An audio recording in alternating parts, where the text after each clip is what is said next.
போன ஆடியோவில் 10வது ஸ்கந்தத்தில் 40வது அத்தியாயத்தை பார்த்தோம். இந்த 41வது அத்தியாயத்தில் கிருஷ்ணன் மதுரைக்கு வர்றதும் வண்ணான் கூனி போன்ற இவாளுக்கெல்லாம் அனுகிரக மன்றத்தையும் சொல்றா. என்ன சொல்றான்னு பார்க்கலாம். சுகர் சொல்றார், அக்ரூரர் பகவானை ஆழ்ந்த பக்தியோடு சோஸ்திரம் பண்ணிருக்கும் போது பகவான் கிருஷ்ணன் அவருக்கு தன்னுடைய திவ்யமான திருமேனிய நீர்ல தரிசனம் காணும்படி பண்ணினார். அந்த அதிசயமான தரிசனத்தை காமிச்சுட்டு மறுபடியும் அதை மறைச்சு விட்டார். ஒரு நடிகன் தன்னுடைய நாடகத்துல ஒரு காட்சியை மட்டும் காமிச்சுட்டு பிறகு அதை மூடி மறைக்கிற மாதிரி பகவான் தன்னுடைய திவ்ய லீலையால தரிசனத்தை வெளிப்படுத்திட்டு மறுபடியும் மறைச்சு இத ஒரு விளையாட்டு மாதிரி பண்ணினார். பகவானுடைய திவ்ய தரிசனம் மறைஞ்சு போனதும் அக்ரூரர் உடனே ஜலத்திலிருந்து மேலே ஏந்துனுட்டார்.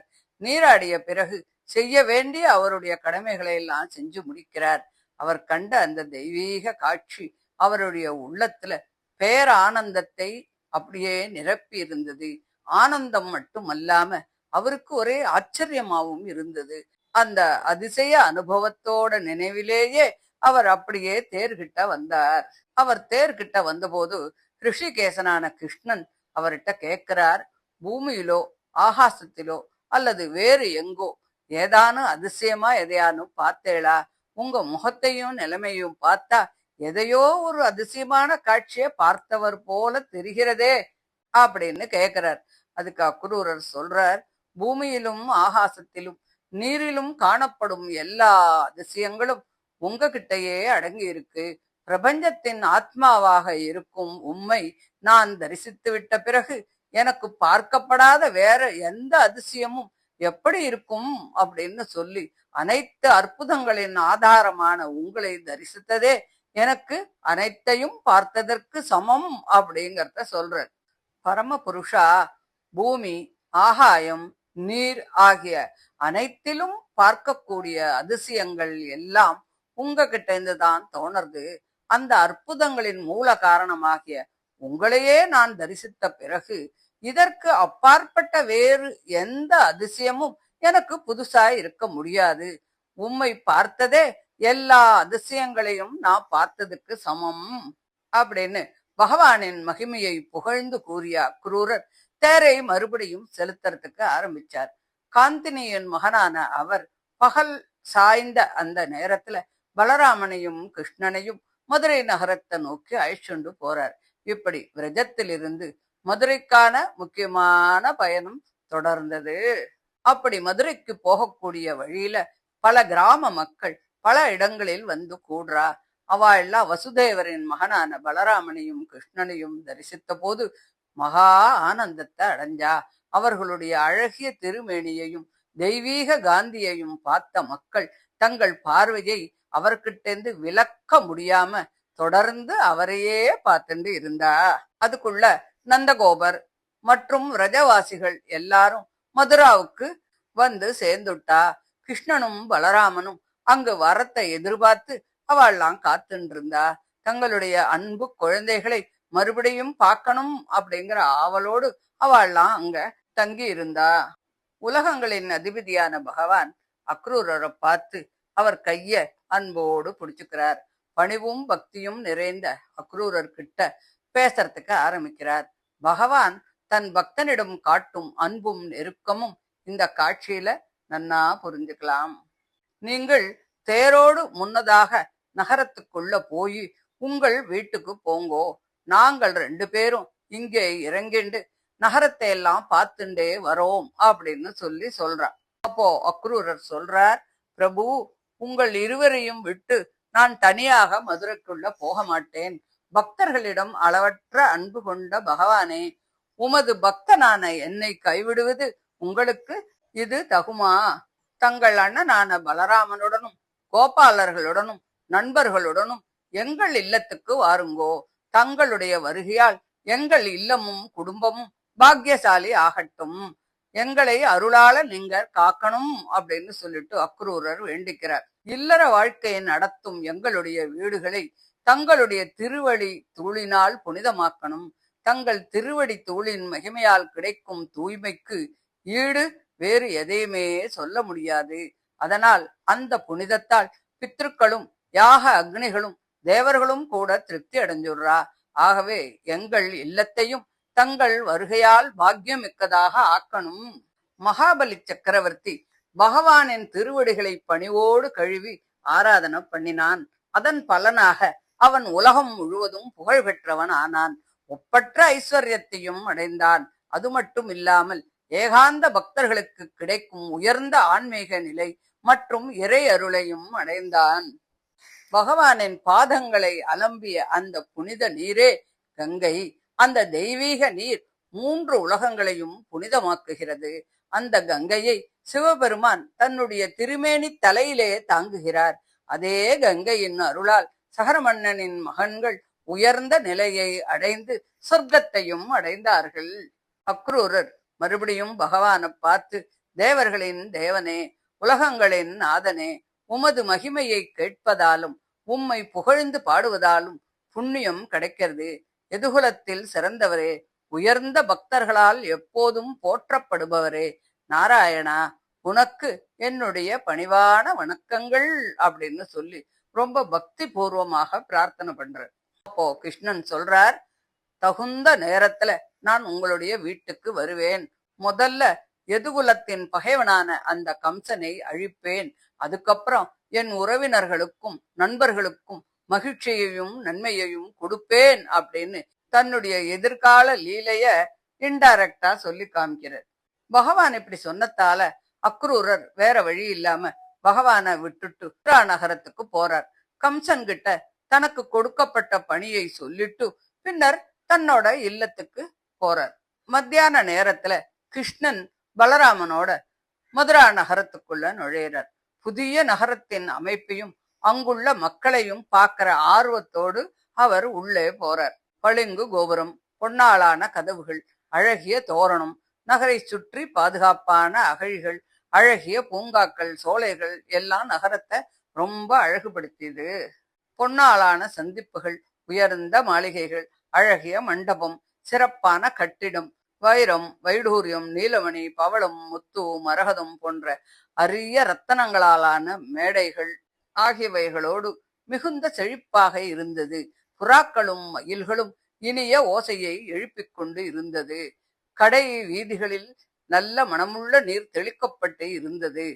மலர்கள், தானியங்கள், பொறி, அரிசி முதலிய மங்கள பொருள்கள் எங்கும் சிதறி திருவிழா கோலத்திலே காட்சி கொடுத்தது.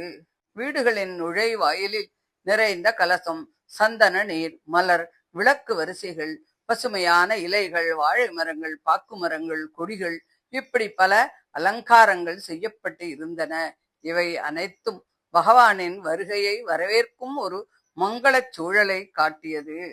நகரத்திற்குள் நுழைந்த பலராமன் கிருஷ்ணனை பார்க்க நகரத்து பெண்கள் அவரை தரிசிக்க ரொம்ப ஆவலோடு ஓடி வரா. பலர் வீதிகளுக்கே ஓடி வந்தா. பலர் மாளிகைகளின் மேல் தளங்களுக்கு மேல நின்னுண்டு பார்க்கறதுக்கு முயற்சி பண்ணினா. கிருஷ்ணனை ஒரு தரையாவது பார்க்கணும் என்ற ஆசை அவளோட உள்ளத்துல இருந்தது. சில பெண்கள் கிருஷ்ணனை பார்க்கணும் அப்படிங்கிற அவசரத்துல தங்கள் ஆடைகளையும் ஆபரணங்களையும் ஒழுங்கா போட்டுக்கவே இல்லை. ஒரு காதுல மட்டும் குண்டலத்தை போட்டுண்டா. சில பேர் ஒரு காலில் மட்டும் சிலம்ப போட்டுண்டா. ஒரு கண்ணுக்கு மட்டும் மைய விட்டுண்டா. அப்படியே கிருஷ்ண தரிசனத்தினுடைய ஆவல் அவளை சாதாரண நினைவிலிருந்து விலக்கி விட்டது. சிலர் சாப்பிட்டு இருக்கிறத அப்படியே விட்டுட்டு வந்துட்டா. சிலர் எண்ணெய் தேய்ச்சி குளிக்கிறதுக்கு தயாரா இருந்தா கூட அதை முடிக்காம வந்துட்டா. சிலர் தூக்கத்திலேருந்து எழுந்துட்டு ஓடி வந்தா. சிலர் குழந்தைகளுக்கு பால் கொடுத்துட்டு இருந்தா அந்த வேலையை கூட விட்டுட்டு வந்துட்டா. கிருஷ்ணனை பார்க்கறதுக்கு எல்லாரும் வேகமா ஓடி வந்தா. நகரம் எங்கும் கிருஷ்ணன் வந்துட்டான் அப்படிங்கிற மகிழ்ச்சியான அலைகள் அப்படியே பரவியது. கிருஷ்ணன் தன்னுடைய கடைக்கண் பார்வையால் அந்த பெண்களின் மனங்களை அப்படியே கவர்ந்தார். மதம் பிடிச்ச யானையை போன்ற கம்பீரமான நடையோடு அவர் நகர்ந்தார். பார்க்கின்றவர் கண்களுக்கு ஆனந்த விருந்தை கொடுத்தார். கிருஷ்ணன் மகிமையை பத்தி கேட்டிருந்த அந்த மதுரா பெண்கள் இப்போ அவரை நேர்ல பார்த்தா. அவரது புன்னகையும் கருணை நிரம்பிய பார்வையும் அவரது மனத்தையே தொட்டது. ஆனந்தத்தின் உருவமாக விளங்கிய கிருஷ்ணனை தங்கள் கண்களால் தழுவிக்கொண்டது போல அவள்லாம் அனுபவிச்சா. தங்கள் ஆத்மாவையே மறுபடியும் அடைந்தது போன்ற ஒரு பேரின்பம் அவளுக்குள்ள எழுந்தது. உடல்ல புலகாங்கிதம் ஏற்பட்டது. நீண்ட காலமாக இருந்த மனக்கவலைகள் அனைத்துமே கிருஷ்ணனை பார்த்ததும் நீங்கி போச்சு. எங்கே பார்த்தாலும் கிருஷ்ணனுக்கு ஒரு தெய்வீக வரவேற்பு நடந்தது. மதுரா மக்கள்லாம் சொல்றா, ஆஹா, பிரஜத்தின் கோபிகைகள் எப்பேற்பட்ட தபச பண்ணிருக்கா. இந்த உலகிற்கே ஒரு மகா திருவிழாவாக இருக்கும் இந்த பலராமன் கிருஷ்ணன் இவர்களை தினந்தோறும் அவள்லாம் பாக்குறாளே, எப்பேற்பட்ட பாக்கியத்தை பண்ணிருக்கா அப்படின்னு கோபிகைகளினுடைய புண்ணியத்தை பத்தி பேசின்னு இருக்கா. அப்போ அரசனுக்காக ஆடைகளை தயாரித்து கொண்டு செல்லும் ஒரு வண்ணான கிருஷ்ணன் பார்த்தார். தனக்கும் பலராமனுக்கும் ஏதேனும் சில உயர்ந்த ஆடைகளை தரும்படியாக அவங்கிட்ட கேட்கிறார். எனக்கு அவைகளை நீ கொடுத்தா உனக்கு நல்லது கிடைக்கும், இதுல எந்த சந்தேகமும் இல்லை அப்படின்னும் சொல்றார். கம்சனோட வேலைக்காரனான அந்த வண்ணான் அகங்காரத்தால குருடனாகி கோபத்தோடு அவமதிப்பாக ஒரு பதில சொன்னான். அப்படி என்ன சொன்னான்? நீங்க காடுகளிலும் மலைகளிலும் சுற்றி திரையும் இடையர்கள், இப்படிப்பட்ட நீங்க அரசு ஆடைகள் எல்லாம் அணியறதுக்கு தகுதி உடையவர்களா? அரசனுக்கு உரிய பொருள்களை நீங்க எப்படி கேட்க முடியும்? எப்படி துணிவா கேட்கிறேள் அப்படின்னு கேக்குறான். சரி, நீங்கள்லாம் இங்கேருந்து போயிடுங்கோ, உயிரோடு இருக்கணும்னு நினைச்சா அரசனுடைய பொருள்களை எல்லாம் கேட்காதீங்கோ. அகங்காரம் நிறைஞ்ச அரச குடும்பத்தினர் உங்களை பிடிச்சு கட்டி விட்டுடுவா, கொன்னுடுவா, உங்கள் பொருள்களை எல்லாம் பறிச்சுடுவா, உடனே ஓடி போயிடுங்கோ அப்படின்னு சொல்றான். இதை கேட்டு கிருஷ்ணனுக்கு கோபம் வந்துடுது. தனது கையோட நுனியால மட்டும் அவனை லைட்டா தொட்டார். உடனே அவனது தலை உடல்லேந்து பிரிஞ்சு கீழே விழுந்துடுத்து. பகவானின் சக்தி என்ன அப்படிங்கறத எல்லாருக்கும் புரிய வைக்கிறது. இந்த வண்ணானுடைய வேலைக்காரர்கள் அந்த ஆடை முட்டைகளை எல்லாம் அப்படியே போட்டுட்டு ஓடி போயிட்டார். உடனே கிருஷ்ணன் அந்த ஆடைகளை எடுத்துக்கிறார். இதுல தனக்கு பிடிச்ச ஆடைகளை எல்லாம் போட்டுக்கிறார். மற்றதெல்லாம் மற்றவாளுக்கெல்லாம் இருக்கக்கூடிய அந்த கோபர்களுக்கு எல்லாம் கொடுக்குறா. சிலத்த அங்கேயே போட்டுட்டு போயிடுறா. அந்த நேரத்துல ஒரு நெசவாளன் ரொம்ப சந்தோஷத்தோட கிருஷ்ணனுக்கும் பலராமனுக்கும் ஏற்ற ஒரு அழகிய ஆடைகளையும் அலங்காரங்களையும் அணிவிக்கிறான். பல வண்ணங்களால் அலங்கரிக்கப்பட்ட அந்த ஆடைகள் அவர்களின் தெய்வீக அழக மேலும் அழகுபடுத்துறது. அந்த அழகுல அவ ரெண்டு பேரையும் பார்த்தா ரெண்டு யானை மாதிரி இருந்தா. அந்த நெசவாளனின் சேவையால மகிழ்ந்து போன பகவான் அவனுக்கு உயர்ந்த செல்வம், பலம், ஐஸ்வர்யம், நினைவு ஆற்றல், புலன்களின் வலிமை போன்ற உலகனுடைய நலன்கள் அனைத்தையும் கொடுத்தார். கடைசியில தம்மை போன்ற ஒரு திவ்ய ரூபத்தை பெறும் சாருபிய முக்தியையும் கொடுத்தார். அதுக்கப்புறம் மாலை கட்டக்கூடிய சுதாமாவின் வீட்டுக்கு போறார். அவளெல்லாம் பார்த்த உடனே சுதாமா ரொம்ப சந்தோஷத்தோட எழுந்து வந்து தரையில பலமுறை வணங்கி பக்தி பூர்வமா அவரை நமஸ்காரம் பண்றார். அவ ரெண்டு பேருக்கும் ஆசனங்கள்லாம் கொடுத்து உட்காந்துக்க சொல்லிட்டு பாத பூஜை, அர்க்கியம், மரியாதை வழிபாடுகள் எல்லாம் பண்ணி பூஜை பண்றார். அவர்களோடு வந்தவர்களையும் கூட உபச்சாரம் பண்ணி உபச்சரிக்கிறார். மலர் மாலைகள், தாம்பூலம், சந்தன குழம்பு ஆகியவற்றால் அன்போடு சேவை பண்றான். அப்போ சுதாமா சொல்றான், இன்று என் பிறப்பு பயனடைஞ்சது, என் குலமே புனிதம் அடைஞ்சிருத்து. தங்களுடைய வருகையால என் முன்னோர்களும் தேவர்களும் முனிவர்களும் எல்லாரும் மகிழ்ச்சி அடையறா. என் வாழ்க்கை இன்றுதான் நிறைவு பெற்றது. இந்த உலகத்துல பரம காரணமாகிய நீங்கள் தான் பரம்பொருள். உலக மக்களின் நன்மைக்கும் பாதுகாப்பிற்கும் தமது தெய்வீக அம்சத்தோடு நீங்க இந்த பூமியில அவதாரம் பண்ணியிருக்கீள். அனைத்து உயிர்களுக்கும் நண்பர்களாகவும் உலகின் ஆத்மாவாகவும் இருக்கும் தங்களுக்கு யாருகிட்டையும் பாரபட்சம் கிடையாது. தங்களை வணங்குபவர்களிடமும் வணங்காதவர்களிடமும் கூட தாங்கள் சமமாகத்தான் இருக்கிறீர்கள். நான் உங்களுடைய சேவகன், ஆணையிடுங்கள் அப்படின்னு சொல்றான். கிருஷ்ணனுக்கும் பலராமனுக்கும் அழகிய மலர் மாலைகளை தயாரித்து கொடுக்கறான். அதை அவள்லாம் போட்டுண்டு ரொம்ப சந்தோஷப்பட்டு சுதாமாவுக்கு பல உயர்ந்த வரங்களை எல்லாம் கொடுக்கிறான். வரம் கேட்குமாறு பகவான் சொன்னாலும் சுதாமா உலக செல்வங்களையோ பதவிகளையோ கேட்கல. அனைத்துக்கும் ஆத்மாவாக விளங்கும் பரம்பொருளான கிருஷ்ணனிடம் நிலைகுலையாத பக்திதான் வேணும் அப்படின்னு கேட்கிறான். பகவானின் பக்தர்களிடத்தில் ஆழ்ந்த அன்பும் உலகில் உள்ள அனைத்து உயிர்களிடத்தும் உயர்ந்த கருணையும் தனக்கு கிடைக்கணும் அப்படின்னு பிரார்த்தனை பண்ணினான். ஆனால் பகவான் சுதாமா கேட்ட வரங்களையும் கொடுத்து அதோடு அவருடைய குடும்பம் வளர்ச்சி அடைய செய்யக்கூடிய செல்வம், உடல் வலிமை, நீண்ட ஆயுள், நல்ல புகழ், தேஜஸ், உலக நலன்கள் அனைத்தையும் கொடுத்து தன் அண்ணனோடு அங்கிருந்து புறப்பட்டார் அப்படின்னு சொல்லி இந்த 41வது அத்தியாயத்தை முடிக்கிறார். தொடர்ந்து 42வது அத்தியாயத்தை அடுத்த ஆடியோவில் பார்க்கலாம். தேங்க்யூ.